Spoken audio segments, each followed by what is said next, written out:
We're using, real information that's coming in. We're using a variety of different meteorological and air quality models, and we definitely have a lot of tools at our fingertips that we can use to make these forecasts.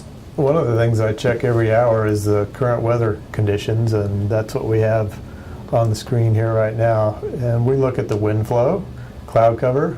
If it's cloudy and rainy, you're not going to have high ozone, and it's going to wash out the particulate, so that's a good sign that you won't have any bad air quality if it's raining.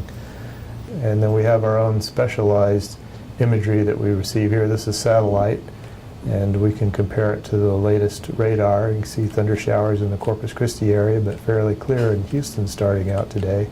We also have imagery that we process ourselves. This is a view of the Texas area and the Gulf of Mexico, and it's fairly clear in most of the state today with some clouds along the coast and in southwest Texas.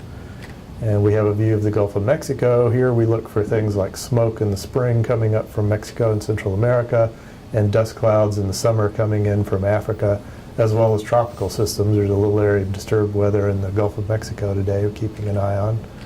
And farther out in the Atlantic, we have this special shot that we made that allows us to look at dust coming across the Atlantic, and there's actually a couple of dust clouds, one off the coast of Africa in association with Tropical Storm Umberto, and then another dust cloud following the remnants of Tropical Storm Gabrielle in the western Atlantic, right around the eastern Caribbean and just north of Puerto Rico. We focus on the Atlantic because the trade winds bring dust across the Atlantic.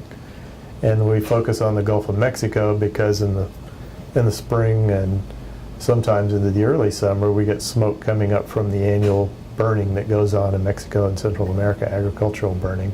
And that smoke often comes right around the periphery of that same high pressure system and right up into Texas.